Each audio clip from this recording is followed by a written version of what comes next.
lectures in history. University of Florida professor Allen Guelzo teaches a class on Abraham Lincoln's intellectual interests. Today, we're going to do this segment from our Lincoln course, and it's going to dwell on a subject that is very, very central to my own interest in Lincoln, and that is going to be Lincoln as a man of ideas. So do we have a clapper that we're going to use that way? No, okay, all right.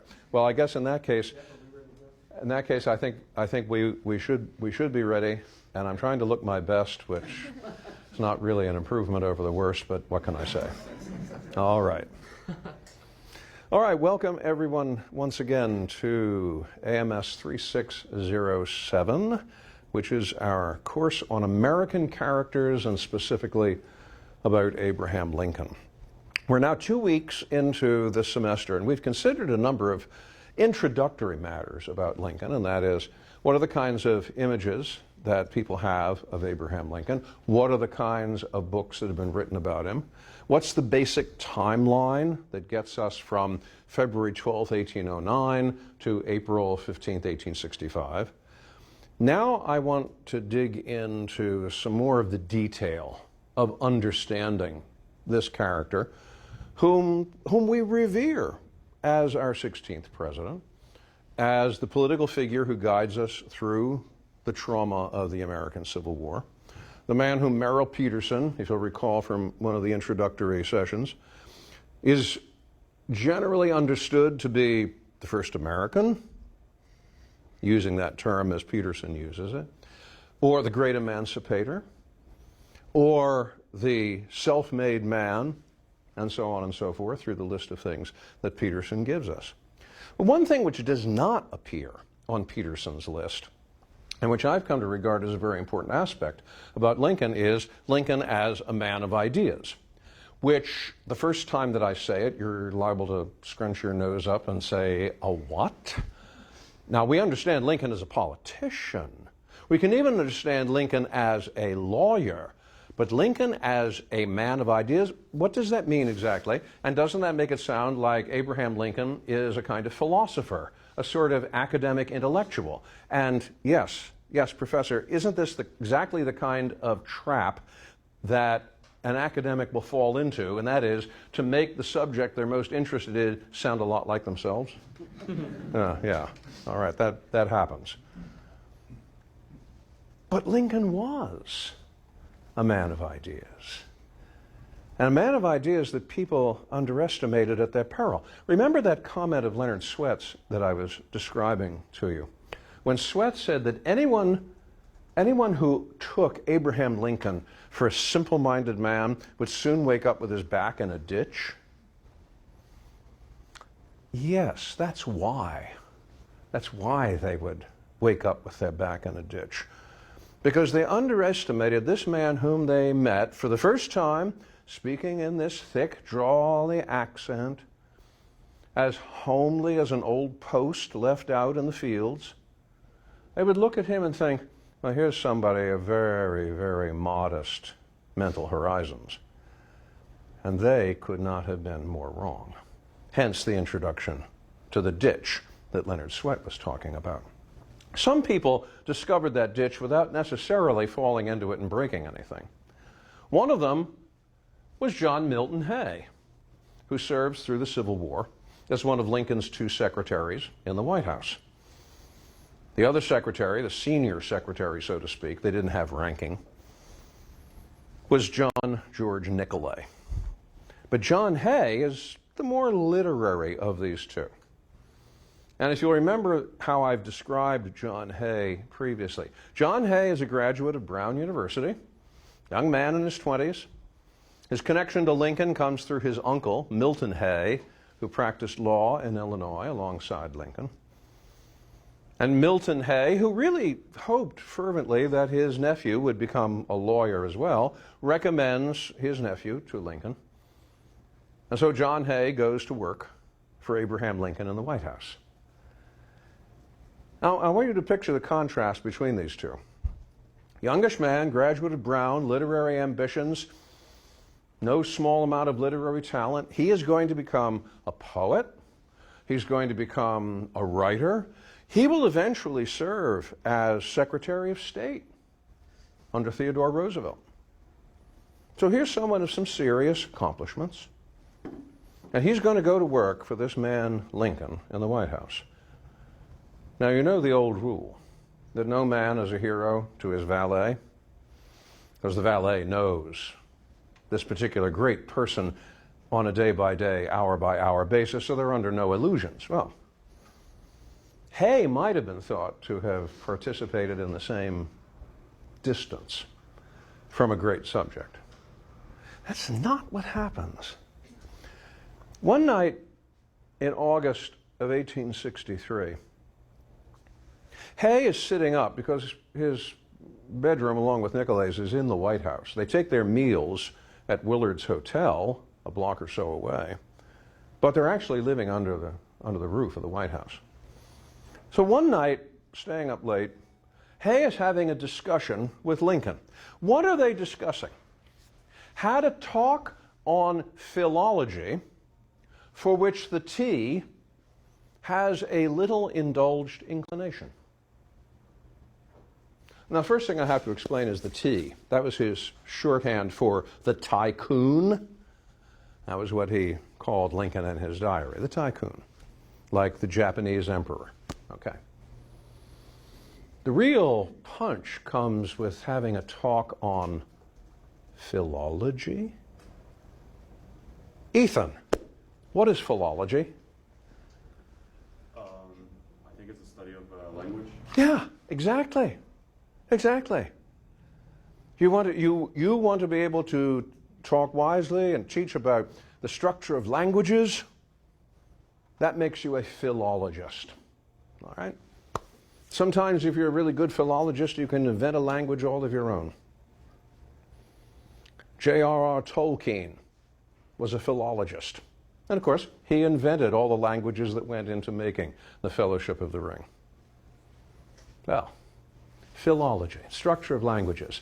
And John Hay has an interesting talk with Lincoln on philology, for which Lincoln has a little indulged inclination. Do you know many philologists? No? No. Sarah, you don't know any philologists? Nora, do you? Kana? No? This isn't. Ryan, you must know some philologists. I don't know any. No. Okay. I guess it's pretty rare then that you would encounter someone who is a philologist. Would you expect offhandedly that the President of the United States would have an interest in philology? I mean, Franklin Roosevelt collected stamps, right? So he is a philatelist, which sounds a little bit like being a philologist, but really isn't. You think a politician should have an interest in philology? You would be surprised, wouldn't you? Yeah, it would be a little bit like a prominent politician. Think of a prominent politician that you know, all right? It would be like discovering that politician has a butterfly collection, all right? Because it's so removed from the world of politics. So it is with philology, and that was why John Hay was so surprised that Lincoln could hold up his end of a conversation on the subject of philology. Where did Lincoln get that? You think he studied it as an undergrad? No, because he never was an undergrad. So where did he study it? Did he go to the National Philology Library? No, there wasn't one. Where did he get his interest in philology? Answer, we don't know. But there it was. And Hay bumps into it. And Hay could not have been more surprised. And it is something for which Lincoln has a little indulged inclination. Now, the little indulged you can understand. Look, the man's the President of the United States. You know, he's got a few things he has to take care of. But it's still an inclination. He likes the subject. Where did he get that affection for the subject? And it's not only that. After Lincoln is nominated for the presidency, and in fact, in some ways when he's still being considered for it. His one-time law partner, John Todd Stewart, the first man for whom he worked as a lawyer, he was Stewart's junior partner. We'll investigate more of the details of Lincoln's law practice when we talk about Lincoln as a lawyer. John Todd Stewart was interviewed by someone who was accumulating research and observations about Lincoln to write about campaign biographical materials in 1860. And this person interviewed John Todd Stewart, and Stewart, among other things that Stewart told him about Lincoln that he'd known from years back, was that Lincoln has made geology and other sciences a special study. Geology? Lincoln? What on earth use would Lincoln have for geology? What on earth use might Lincoln have for other sciences? And he hasn't just read one book. He's made a special study of them. Is this what you expected from Lincoln? And yet here is his long ago law partner observing that, that is what Lincoln is thinking of. And in fact, in very specific terms, Lincoln has read things like Sir Charles Lyell's Principles of Geology, one of the foundational texts of what we call geology today. And Robert Chambers's Vestiges of the Natural History of Creation. Lincoln has read these things.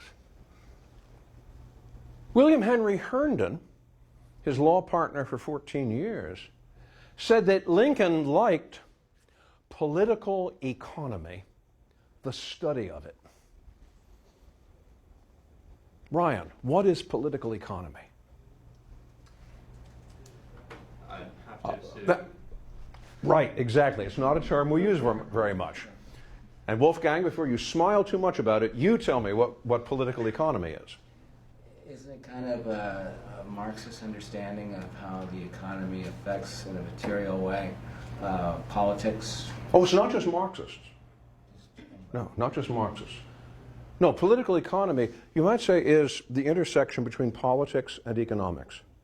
It understands that politics is affected by economic decisions are affected by politics.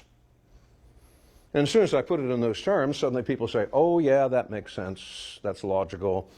People will make political decisions on economic grounds and vice versa. Lincoln liked political economy, the study of it. Vincent, do you like studying economics? It's all right. It's okay. Yeah, it's all right. Yeah, all right. But you don't expect to go down in history for having studied economics.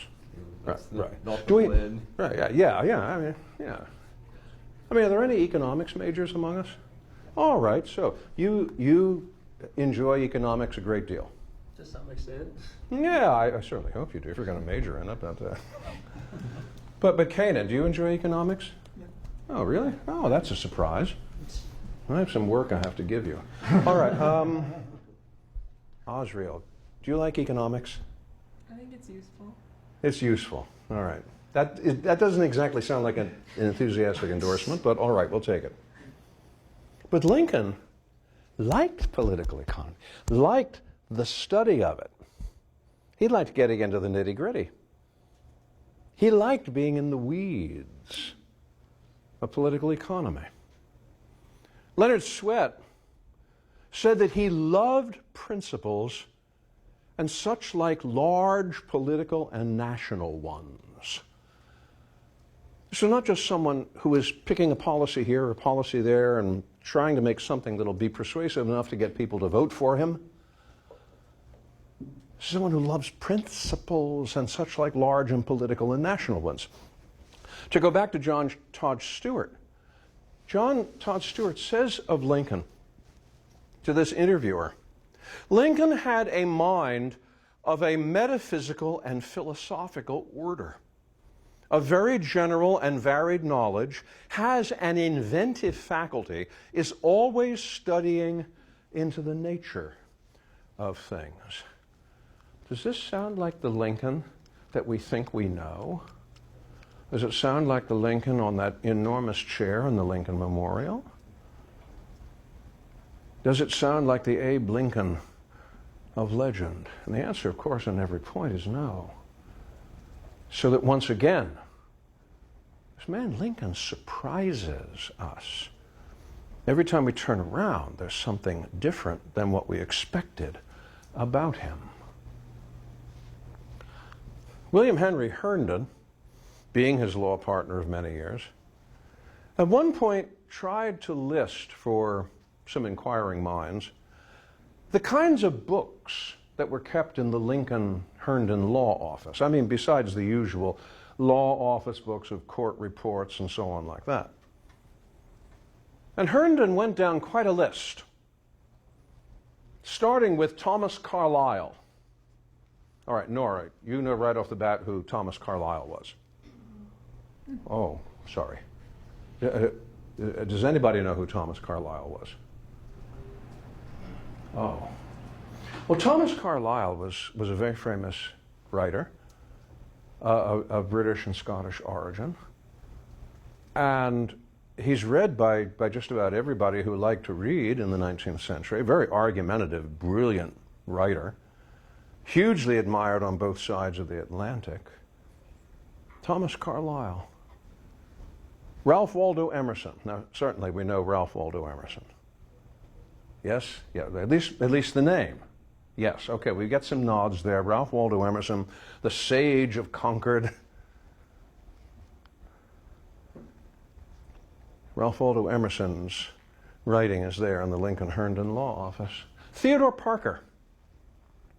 Name ring any bells? Not particularly? Theodore Parker was a Unitarian minister of Boston. Very fine, very well respected preacher. Not terribly hugely well read today, but still, in his day, several notches above the commonplace. Henry Ward Beecher. That ring any bells? His sister was Harriet Beecher Stowe, the author of Uncle Tom's Cabin. Sometimes that's almost Henry Ward Beecher's only real claim to recognition these days. He was the pastor of the Plymouth Church in Brooklyn, and probably the most famous church minister of the day. Thomas Brown. Does that engender any recognition? No? Oh. Philosopher. William Paley. William Paley? Philosopher. Victor Cousin. French philosopher. Sir William Hamilton. No relation to Alexander. English philosopher. D.F. Strauss. And no, he didn't write waltzes. D.F. Strauss, David Friedrich Strauss, German theologian. Ernst Renan, another German theologian. How about Ludwig Feuerbach? Ah, a recognition. Tell us about Ludwig Feuerbach. From what I know him, he was a German idealist. I know that Marx wrote a book on him. That's right. Marx was an admirer of Ludwig Feuerbach. Thomas Henry Buckle. And no, he didn't invent shoes. Another philosopher cum historian. Sir Herbert Spencer, author of the phrase, survival of the fittest. These were the kinds of things that if you walked into the Lincoln Herndon Law Office, you would find scattered on the table. Not, again, exactly what we are expecting from Abraham Lincoln. In 1865, shortly before his death, Lincoln was interviewed by a journalist from Maine who was, even though he was from Maine, writing for a San Francisco newspaper. His name was Noah Brooks, and he interviewed Lincoln to ask Lincoln what were the most important things that Lincoln had read or wanted to read. And Lincoln replied that the most influential things that he had ever read were First of all, Bishop Joseph Butler and his Analogy of Religion from 1735. Now, I don't know how many of us are easily conversant with Bishop Joseph Butler. He was a man of tremendous stature and influence in the middle of the 18th century in English philosophy and theology. Probably does not command much of an audience beyond a handful of scholars today, sad to say, but still, in his time, a person of great prominence intellectually. And when Abraham Lincoln is asked, who are the most influential writers he's read, the first thing that pops out is Bishop Butler's Analogy of Religion, and you're tempted at that point to say, what? What? And then he goes on. Among more modern thinkers, John Stuart Mill's On Liberty. Now, I think, technically speaking, I think that Brooks made a mistake there. It wasn't On Liberty that Lincoln was referring to, because that was only published in 1859. What I think that Lincoln was referring to was John Stuart Mill's Principles of Political Economy, published in its American edition in 1848. But still, John Stuart Mill, one of the most influential economic thinkers of his day. And then Lincoln goes on at that point to say he had always wanted to get at Jonathan Edwards on the will. And he's not there speaking as a lawyer talking about wills and estates. Okay? He's talking about Jonathan Edwards, the great New England Puritan minister and theologian, who in 1754 writes one of the landmark philosophical treatises analyzing the problem of free will and determinism. It's a very technical book, not easy to get through.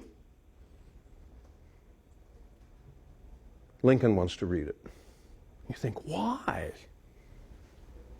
Why does he point to Joseph Butler? What did Joseph Butler, what did this Bishop of the Church of England from the middle of the 18th century have to do with slavery and the American Civil War? What did John Stuart Mill have to do? He's a Brit. He's not intimately involved with what's going on in the American Civil War. And above all, Jonathan Edwards? And yet, there it is. When a journalist asks Lincoln what are the most important intellectual sources, he doesn't refer to newspapers, magazines, or popular writers. These are the people he's referring to. And at this moment,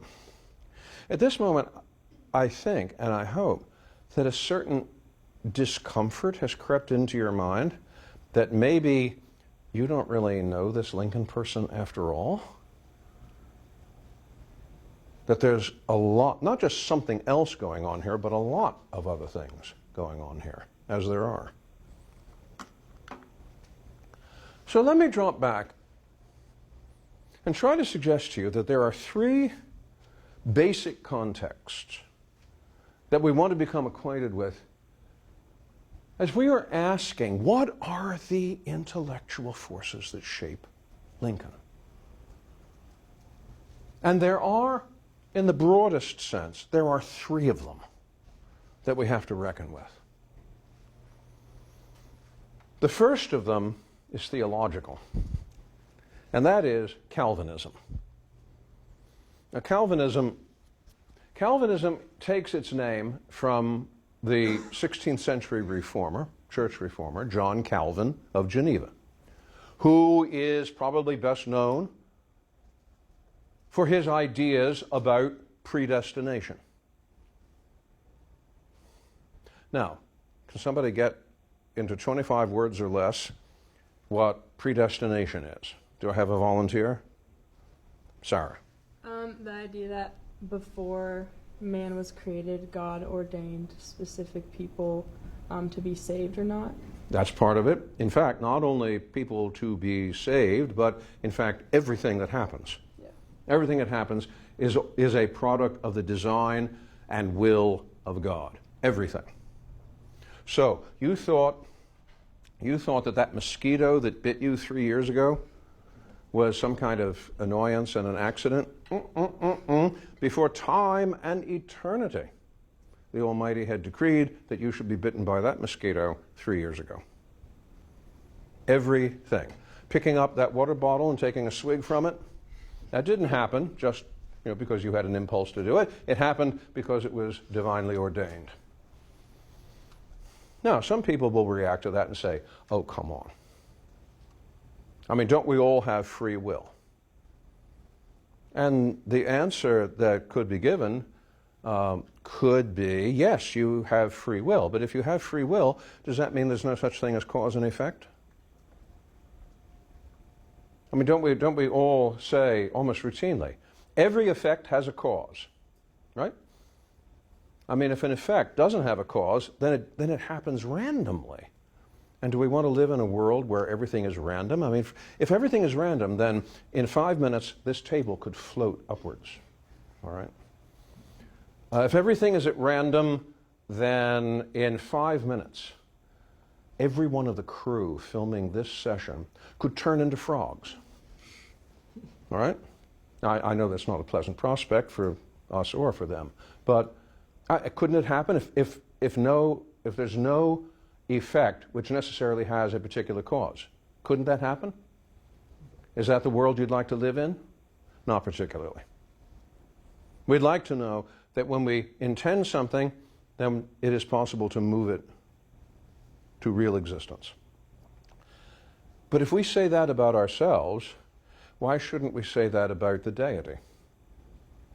And if we are going to say that about God, then God being God, we have to say that that's what controls everything. Everything. Because the moment you make an exception, then you have diminished God. Either that or you haven't got the right person. You've got to go looking for the real God, because someone else was just masquerading. Because if God really is God, then God is going to be responsible for everything. Nothing can escape God's attention. God does not slap his forehead and say, oh, I made a mistake, I didn't think of that. If that would be the case, then that really wouldn't be God. That would be an imposter.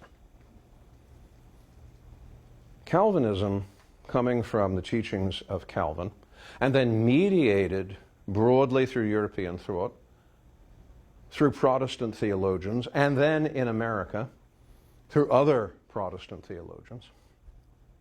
Calvinism is a potent force in the creation of the American mind. And Lincoln imbibes this.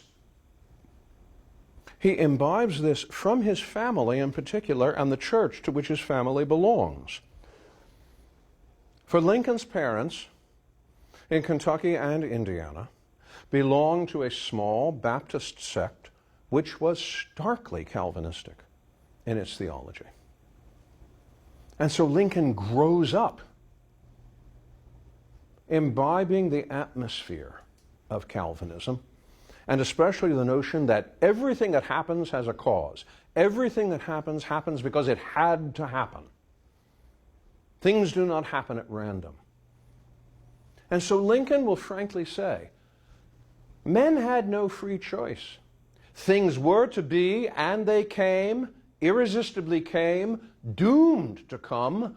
Men were but simple tools of fate, of conditions, and of laws. Now you might say, well, that sounds like fatalism. And the response Lincoln would give, and did give to people who said that, was to admit candidly, I am a fatalist.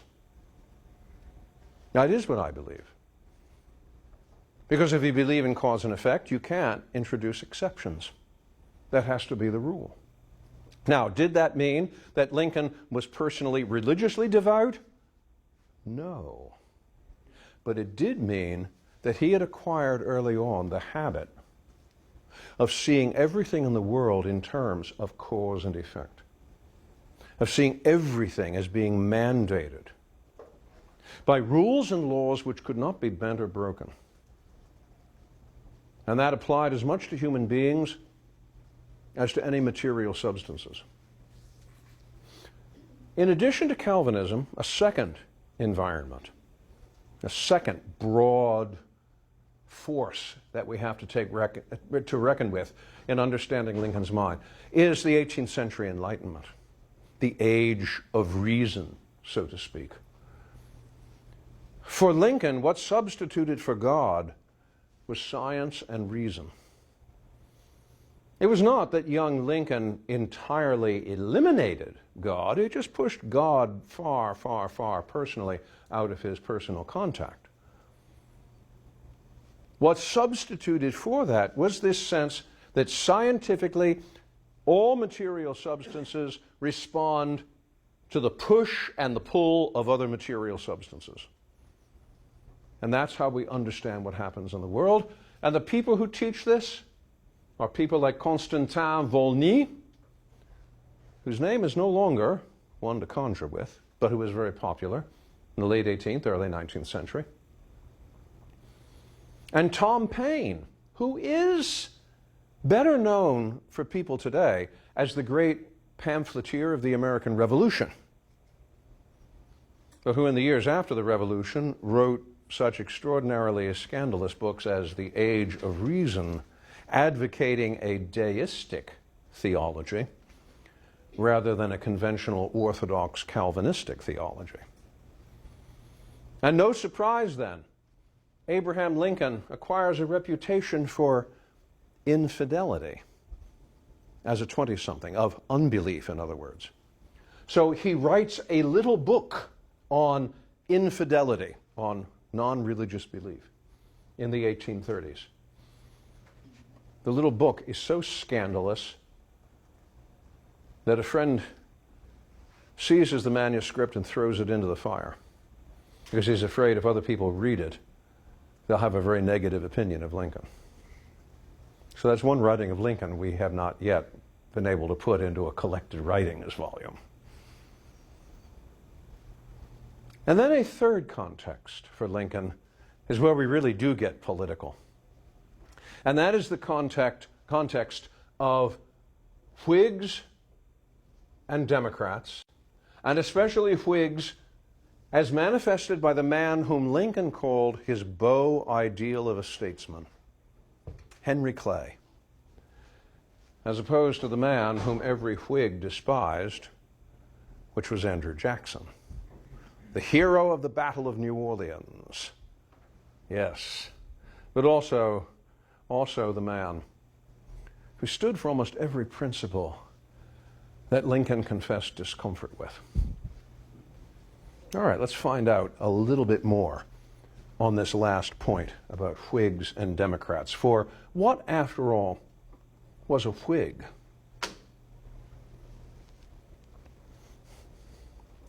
Abraham Lincoln and Whigs in general, and I very carefully aspirate the WH, so you don't think I'm talking about artificial headwear. And no, I will not tolerate a single comment that suggests I might benefit from that. Lincoln and Whigs in general were the classic example of what we might call a 19th century liberal.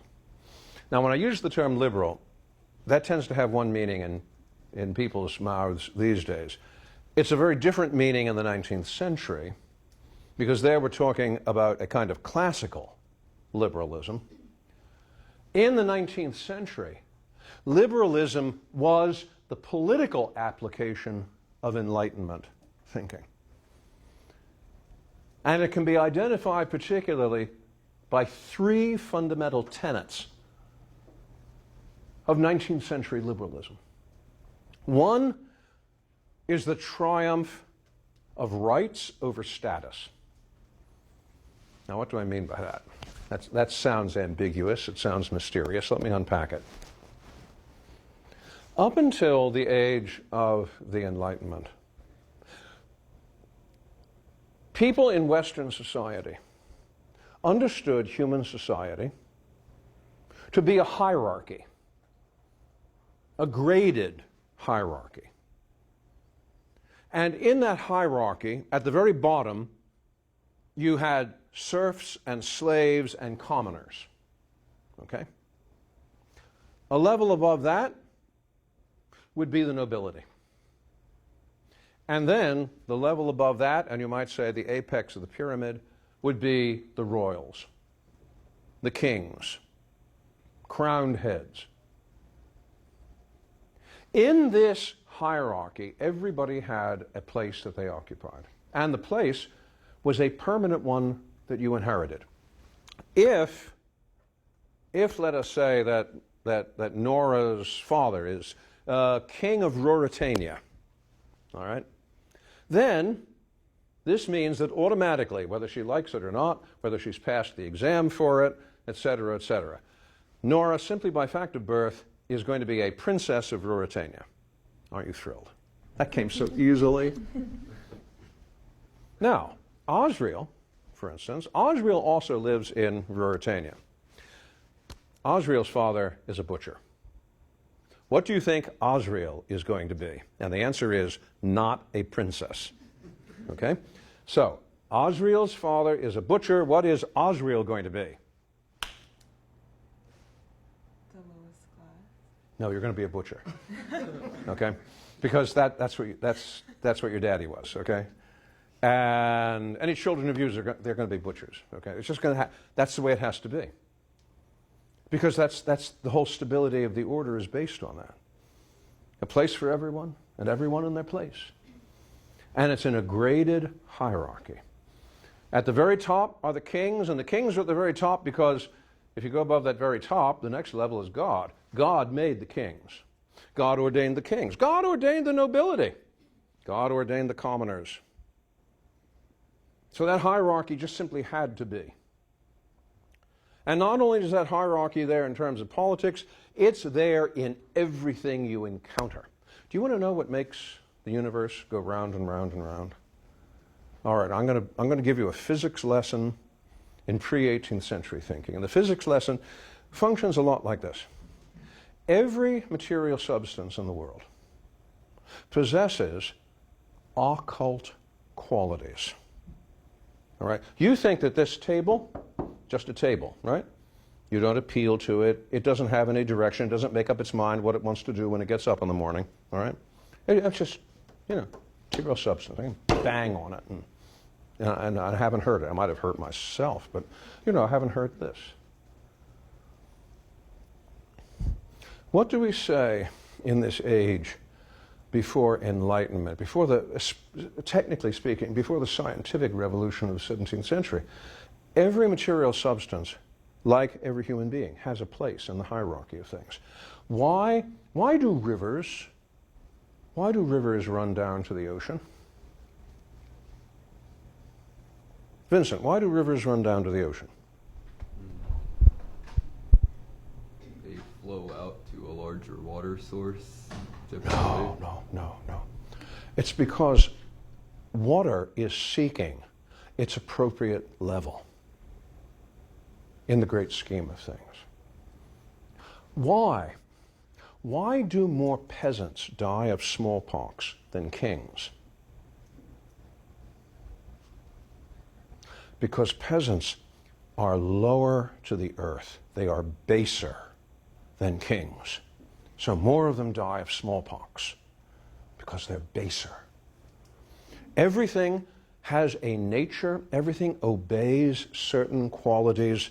And some of those qualities are base and they move downwards, and some are different and they move upwards. But everything has this particular purpose it's going to execute. Everything, even material substances, inhabit a world of hierarchy. So are you surprised then when the politics of the age also has a hierarchy? All right? And so Nora's a princess and her daddy's a king. Okay? And so on like that. Then comes Galileo. And Galileo makes trouble. He's an astronomer. Astronomers sometimes do that. Galileo makes trouble this way because in a world of hierarchy, where do you suppose the Earth is in relationship to the rest of the solar system and the universe? Where is the Earth, do you think? Francisco? It's at the center. No. I'd be giving it too much credit. Now, you might mistake where the Earth is for the center. The Earth is at the bottom. Okay? Earth, why would the Earth be at the bottom? Well, it's a very easy answer. Look how irregular the Earth is. I mean, nothing's in the right place. I mean, you've got the Great Lakes. You know, look, Wisconsin, Michigan, Minnesota. Who would ever have dreamt of putting lakes in a place like that? All right, it makes no sense whatsoever. And look at the Rocky Mountains. Sheesh, look at how uneven they are. Look at how dangerous. Look at the Alps. It's horrible. I mean, it's not smooth and even and regular like this table. It's irregular, jagged, and threatening. So that means that the Earth is base by nature, and therefore the Earth is at the very bottom of everything. Now, what would come up to the next level, do you suppose? The moon. The moon. And when you look up in the sky at night and you look up at the moon, what do you see? Bright orb of the heavens. Or at least as Gilbert and Sullivan put it. It's perfectly round. Look at it at a full moon. Oh, it just looks so beautiful, so perfectly shaped. It looks like a great big pearl in the night sky. And then above the moon, what do you get? It's going to get increasing in terms of perfection because you're moving above what is base to what is less base, to what is more perfect.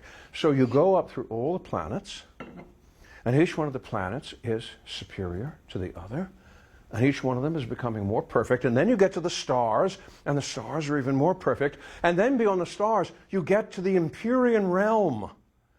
And that's where God and the angels are, and that's where you've really got perfection. And the Earth is only at the center if you draw a diagram that makes this all circular, which would be an added perfection, of course. You know, in that respect, yes, then the Earth is at the center. But that's because the Earth is no good. It's at the center because it's down there. It's base. What's the difference Galileo makes? When he uses the instrument invented by the Dutch eyeglass makers, the telescope, and he trains it on the moon, and what does he see when he looks at the moon through a telescope? Does he see perfection? No. He sees the same jagged mountains that you find on Earth. The same irregularity, the same big splotches. So what conclusion do you draw from that? The moon was supposed to be more perfect, but it's not. That means that there is no hierarchy. But if there's no hierarchy, what keeps the moon, the planets, and the stars in their track, in their paths? What keeps them from all falling down on the Earth? Another force, says Galileo. Not an occult force, but a measurable, indifferent force, which is measured by Isaac Newton and is called attraction at a distance, or as we call it, gravity. That's what makes all the material substances in the universe go round and round. Gravity. They don't possess any status. They don't possess any qualities. They don't possess any intelligence. They're simply behaving according to forces. That's forces from outside, not forces from within, forces from outside. And that's how you understand their action. All right, now, take that insight from physical science and translate it into politics. When Nora is she born as a princess? No, she's born as Nora. In that respect, Nora's no different than Asriel. I mean, they're both human beings, all right. No question that way.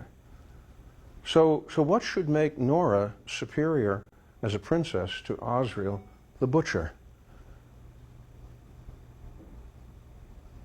That's right, nothing. Nothing. There is no automatic mandated status that puts Osriel in one position and Nora in another. If there is no such mandated status, then how do you order political life?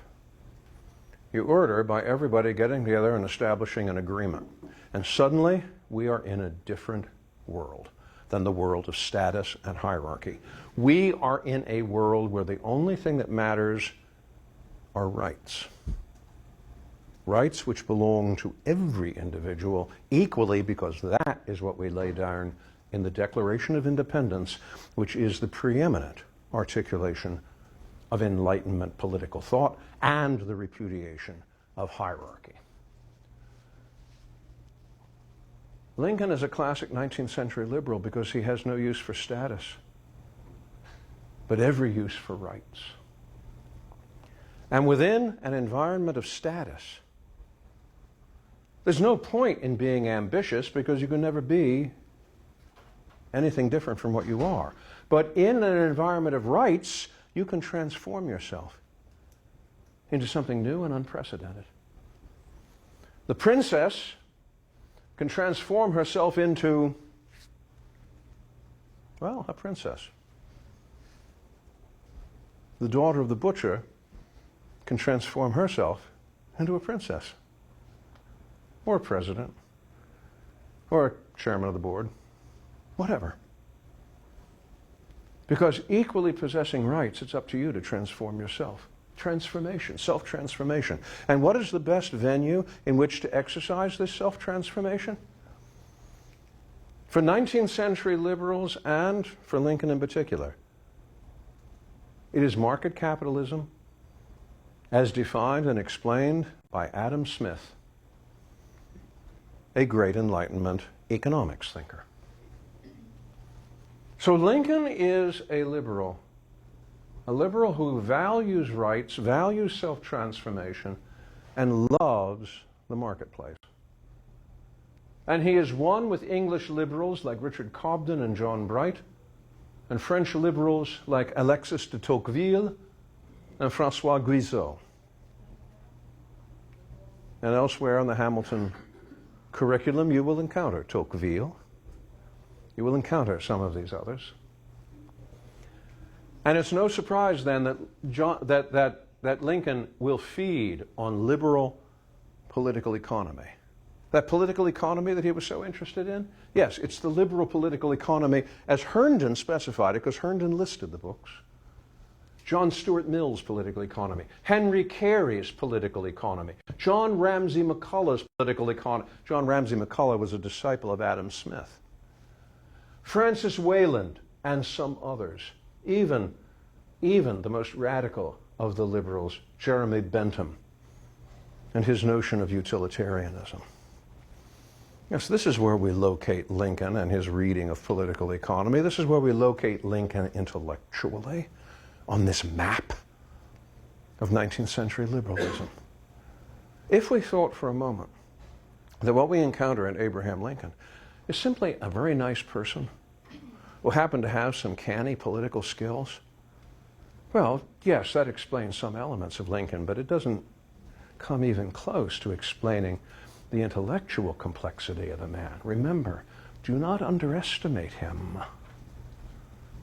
For remember what happened to those who did. There's a ditch waiting. Well, we've come to the end of our session. So, remember what we are finding here, what we are exploring about Abraham Lincoln. Be prepared for complexity. And next time, I'm going to offer you some very specific examples of that complexity and how Lincoln borrows, to our surprise, from an extraordinary range of 19th century thinkers. But that's all for today. Thanks so much.